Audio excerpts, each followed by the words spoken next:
Hey, what's up, everybody? Welcome back to part two. Hey, you remember this bike we worked on part one? Now we're getting on part two. Well, after much investigation, what's going on is the security system on this was removed.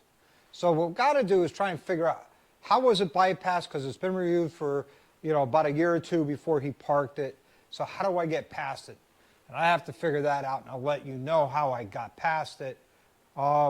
Also, today we're going to work on bleeding the brakes, the front and rear, and we're going to fill the transmission, and we're going to continue on with servicing this motorcycle, and then today we're going to get this off the lift.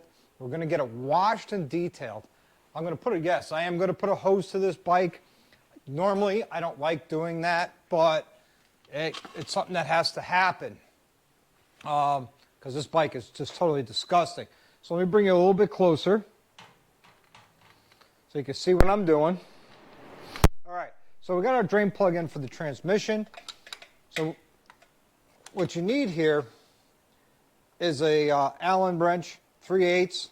That's for your transmission drain or your fill plug, and that's located right here underneath the oil bag. Now that we got a good drain on it, we're going to grab a quart of our Amsoil, transmission fluid, and our funnel. Now I have a little secret that I do with these funnels so I don't have to sit there and hold it, is I use a bungee cord. So we'll put this in and then we'll just bungee it right around the frame and then back to the funnel. As you can see, it's a pretty good system. It works. So I'm not standing here holding it.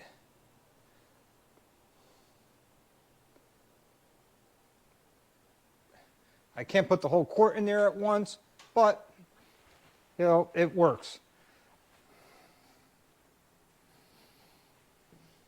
This is Dr.Harley already cleaned and detailed the leather saddlebags and seat, so those are done. That'll look good. Now we're going to, can't even see what I'm doing here. Let's move this camera. What I'm doing is I'm wiping off the rear master cylinder. And I need a Phillips screwdriver. Let me grab that, number 2 Phillips. And we're going to pull off the cap for the rear master cylinder. I already have the brake fluid, which is .4, set aside for this. Pull our screws out and put them aside. We don't want to lose them. And one of the things you want to do when you do this is you want to take your cap and the rubber gasket out, and you want to rinse them off in hot water. I'm going to add a little more of this transmission fluid so it can drain in.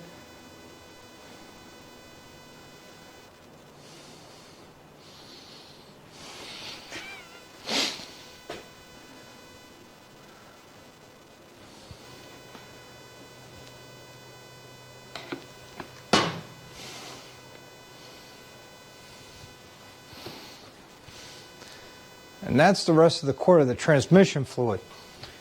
So as we're filling our transmission, we're going to try and flush our brakes. Now, it's giving us a hard time, like I said, breaking that bleeder free. So we're going to grab a small hammer and a brass punch. And why brass? Well, I'll tell you, brass is softer than the metal that this is on. And what we're going to do here, let me reposition this camera so you can see exactly what I'm doing. Right here. And what we're going to do is, we're just going to tap that. Trying to free up the corrosion.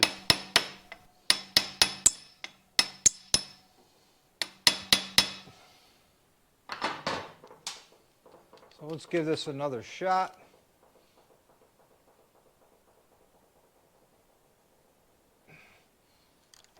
Nope. It is not freeing. So we got some issues going on that I'm going to have to address here.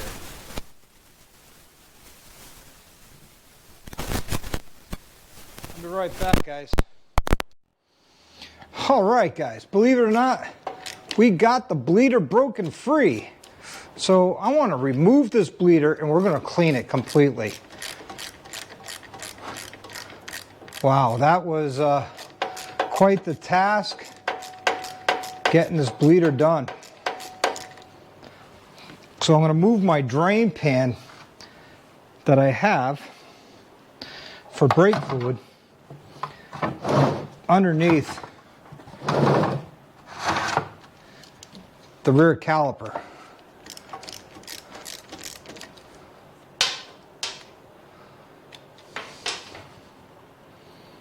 Holy cow, guys. That's something. Okay, the bleeder is free of debris. So when I go ahead and bleed this,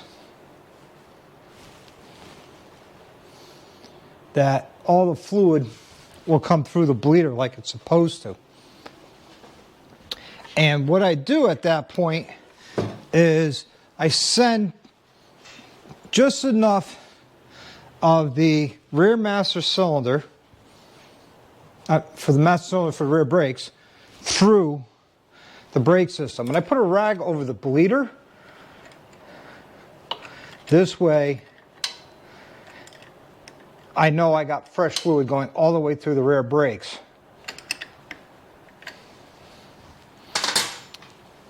Well, doesn't look like that's going to happen. I have to use the ratchet. So no big deal. So we're going to push down on the rear brake pedal. Tighten this up. Come back up. Push down. Tighten it back up. Pump it up a couple times.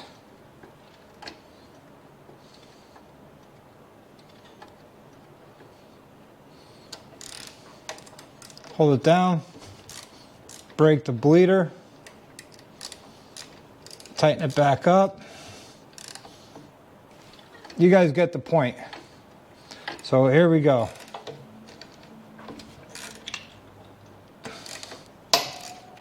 It's a good thing we're detailing and washing this bike, because I'm making more of a mess than I normally would like to.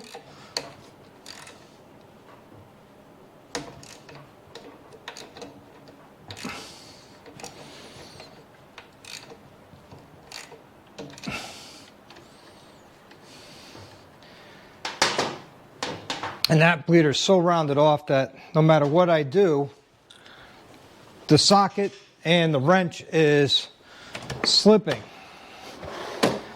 So what I'm going to do here is I'm going to grab a pair of needle nose vice grips. It's not my favorite way of doing things, but sometimes you just got to do what you got to do.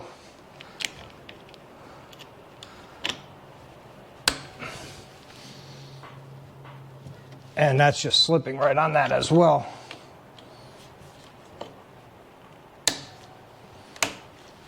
There we go.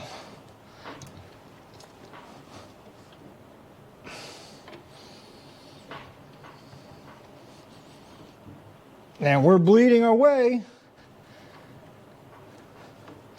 Making a hell of a mess, but we'll clean that up. Just getting some fluid running through, some fresh fluid.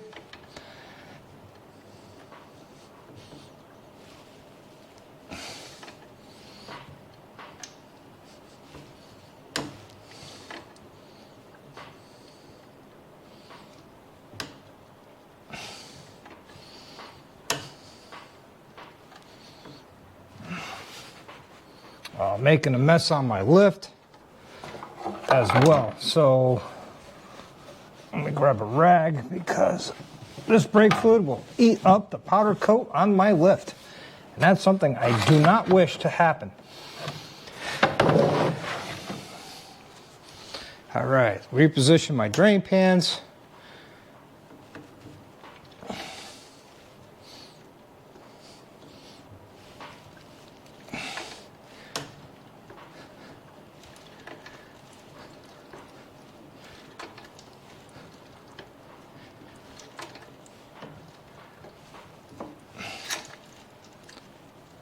All right.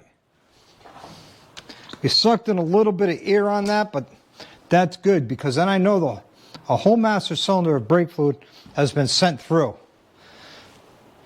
So we will, again, continue to bleed.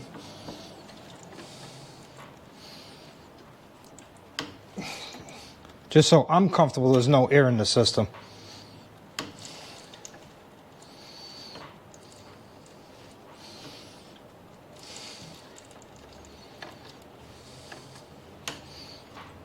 And we'll do one more.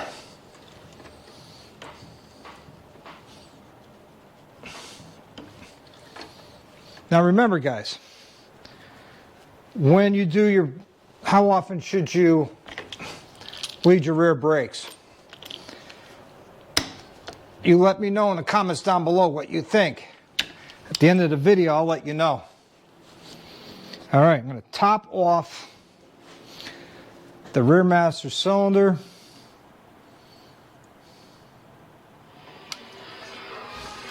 I'll be right back. Now we're going to work on the front brake master cylinder. Okay.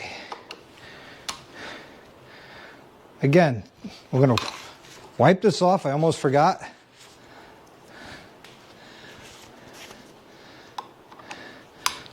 Take out the 2 screws.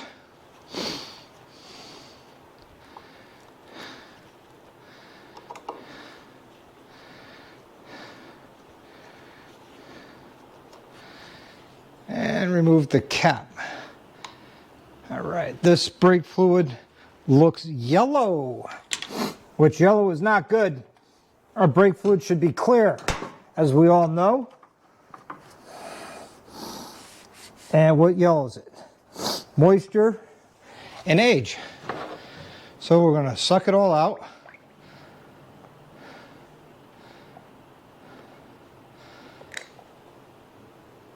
Well, at least all that we can.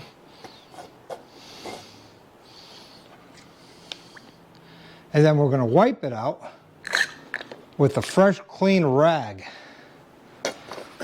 Okay, that's done. Grab a fresh, clean rag, because I don't want to cross-contaminate, you know, any oil or anything else that's petroleum-based inside the master cylinder. And why is that? Well, the seals and the rubber parts of a brake system will react to petroleum-based products, will cause them to swell and crack and deteriorate, and that is not a very good idea. All right, that's all wiped out and clean. We're going to fill it, but not completely, because I want to still break that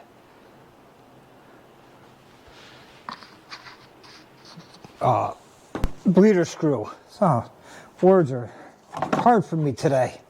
I don't know why. All right, so I'm going to transition to this side.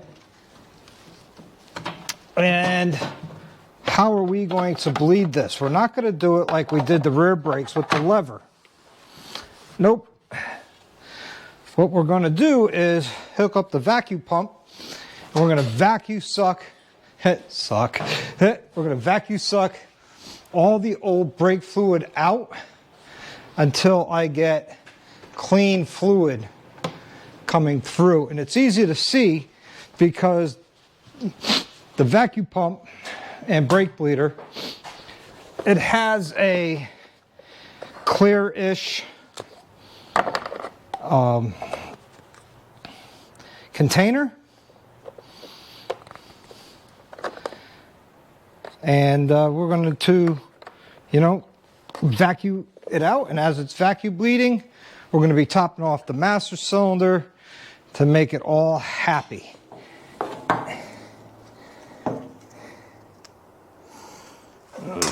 so let's grab some tools. I'm going to start with the ratchet this time, and then the 3/8 wrench.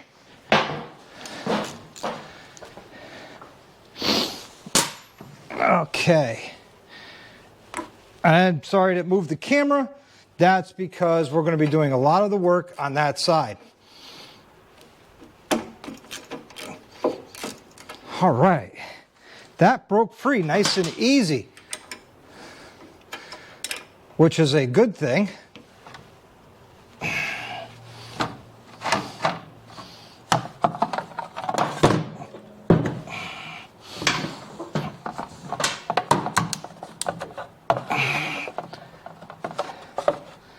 All right.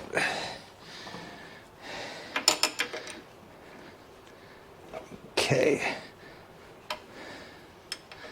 Vacuum bleeder is hooked up. Bleeder is cracked. And I got the drain pan directly underneath it, which is what we want.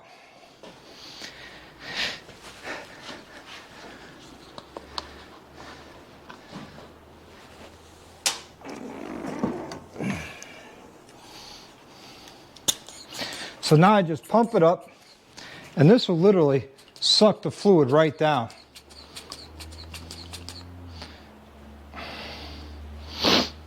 And while it's doing that, I'm going to ask you guys another question.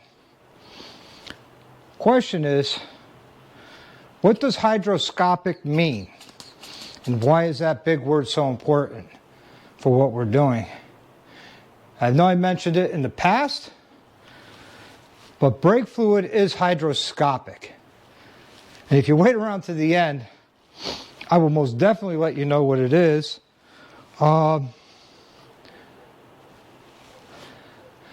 But I also want to see if you guys could figure it out in the comments down below.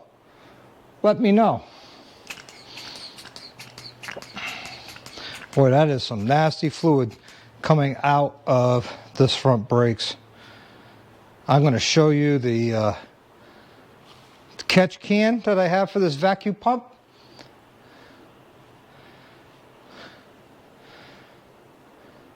When I am done. And I've done more than one master cylinder's worth. I want to feel comfortable that I got all that old brake fluid out of there.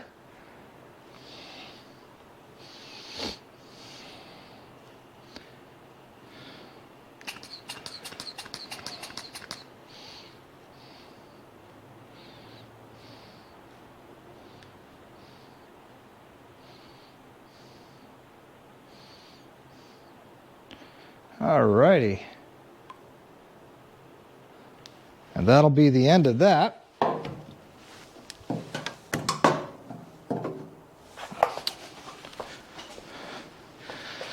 So we will close off our bleeder screw before we remove the vacuum bleeder, which is still under vacuum.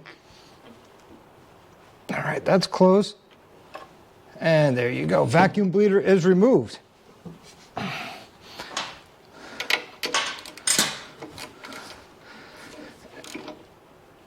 And we'll reinstall the little rubber cap right over the bleeder screw.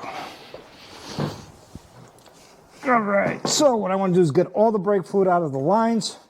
So what I'm going to do is I'm going to put my thumb over the piece, and then I'm going to suck all the fluid out, just like that. All right, so the vacuum bleed is done. And I'm going to show you this fluid in a minute because it is nasty. I've seen worse where it looks like graphite. But there's the brake fluid. I know it's mixed in half fresh new brake fluid because the way how much I pulled through. But that's nasty. Again, brake fluid should be clear. So guys, remember, what does hydroscopic mean? Let me know down in the comments below if you know. If you don't know, like I said at the end of this video, I will I will definitely let you guys know. And also, here's a reminder, let me know. All right, so I got the transmission buttoned up with new fluid in it. I put the new spark plugs in. I don't think you guys need to see how to do that, but I did gap them to 40 thousandths. And what's next is we're going to start removing lower this down. We're going to remove the fuel tank. And why am I going to do that? Well, that's because I still need to inspect the wiring harness, even though I was told that the security system on this was removed. But I still want to remove the fuel tank because I want to see what's going on with this bike. And I'm sure you guys do as well. So remember, guys, all this has to do with, properly storing your motorcycle for the winter time or for a long period of time. And it's important you do that. I do want to change this oil filter, but I want to change it after I get the motor cranking over so I get all that old oil out of there. All right, so let me lower this down and we'll start. Well, actually, before we do that, we have to drain the tank while it's up. So let's do that. I don't know how much fuel is in here, but I do have a 5-gallon fuel can that's approved for gas. So I have that right here. And how am I going to do that? That's a good question. Well, I'm going to remove the crossover tube here in the front of the tank. And I'm going to connect a fuel line from the tank going into the fuel tank. And I'm also then going to remove the fuel cap. And that's how I'm going to drain this fuel. So let me get set up and we'll do this together. Okay, so I'm all set up. I got everything I need here. I got some fuel line with the clamp already on it, so I could clamp that on while it's draining. And before I go drain the other side, I have a cap for this side, so whatever fuel's left in there will not leak all over the lift. I will, however, have some fuel spillage. And I don't want, so I'm going to put some rags down. I don't want any fuel to mix in with the waste oil, because the guy who collects my waste oil would not be very happy with me if I have fuel or anything flammable mixed in there. All right, so first thing you want to do is got a crimp clamp. So you want to break this crimp clamp. So we'll take a pair of diagonal cutters, and we're going to work this thing back and forth, back and forth. All right. So I was wrong. This video will not be out on Sunday. This video will be out on Wednesday. And the reason why I said Sunday is because that's today. Today is Sunday. And there's that crimp clamp. It's a one-time use thing only. But I have a worm clamp that I'm going to use when I'm done here. So I also have another pair of neat pliers I want to show you guys that I use for holding bolts and nuts and also hoses. Look at that. I bought them like this just for this reason, because fuel lines and everything that's been on a bike for a while have a tendency of giving a hard time. Also, what I forgot to do, which I'm going to do right now, is I have a pair of channel locks that are made for fuel lines, brake lines. The jaws are round. All right, guys, I don't know how much you missed, but the battery went dead, as always. All right, so I got my pliers, my special pliers for hoses. Now, hoses will get dry rot and tight over the your parts here. It's like this nipples. So what I'm going to do is, as I'm sliding it off, I'm sliding my finger there to try and catch as much as I can. And we're going to slide this hose, we'll try to at least, right on this. And again, working it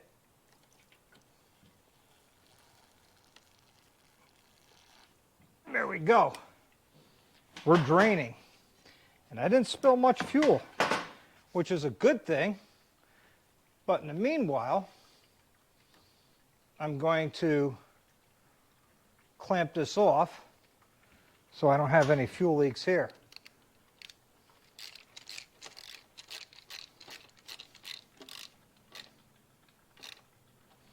Again, since I don't know the condition of this fuel, I don't trust it. And after everything that I'm doing here, I would not want to put it through this bike. All right, so now I'm going to take the gas cap off.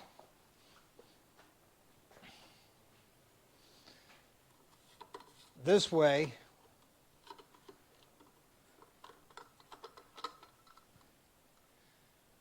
air over water or air over fluid, it will drain faster. This is not a split tank. It is a one-piece tank, but it does have the crossover too to balance the level of the tank to both sides. All right, I'm going to pause this video while it's draining, guys. All right, we got the fuel drained out finally. It took a little while. So another thing you got to watch out for, there's a wire that goes into your gas tank, and that is for your fuel gauge. And the way that we're going to get to that, to unplug it, is with the tank lifted up. So what we need here is a 1/2-inch wrench, socket, and a T40 socket. And we also have to take off the dash, because the dash has wires going to it. So we're going to get to all of that here soon. So just wanted to bring you up to speed where we're at. I'm going to get this done and we'll be right back. Okay, here's that wire connection I was telling you for the tank fuel gauge. So it's just a pinch connector that comes off.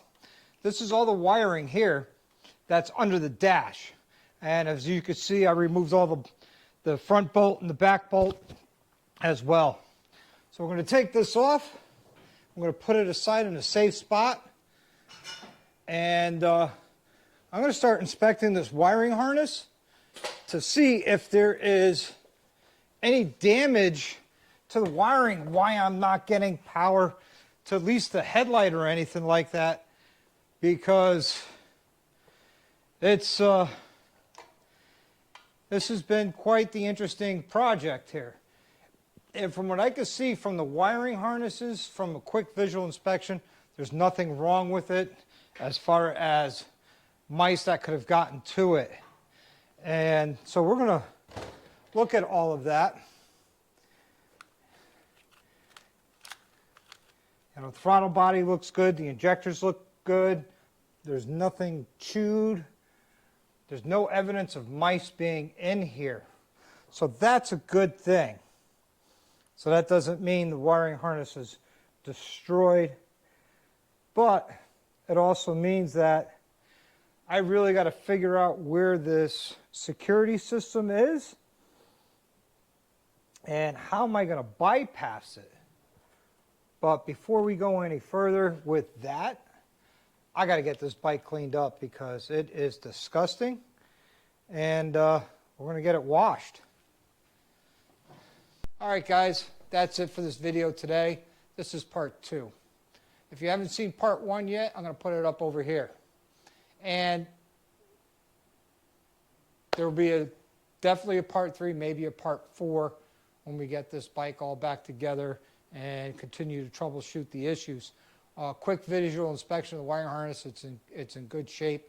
And I got to figure out where the security was on this bike that was removed and see what we could do and how they were able to get this bike to start without the security system. All right, guys, as I promised, how often should you bleed your brakes? Per Harley-Davidson, every 2 years. That's right, 2 years. Why is that? Because brake fluid is hydroscopic. That's that word I was asking you before. And hydroscopic means that brake fluid attracts moisture, attracts water. So it's going to pull in moisture through condensation, and believe it or not, with the change of temperatures, inside of your brake components, they'll condensate on the inside and outside. That's why you change them every 2 years. And if you don't, parts will corrode and parts will rot, and next thing you know, you're tearing up seals, rubber seals on the inside of it, and your brakes will rot from the inside out. All right, guys, until the next one, live the best life you can. Ride often and ride hard.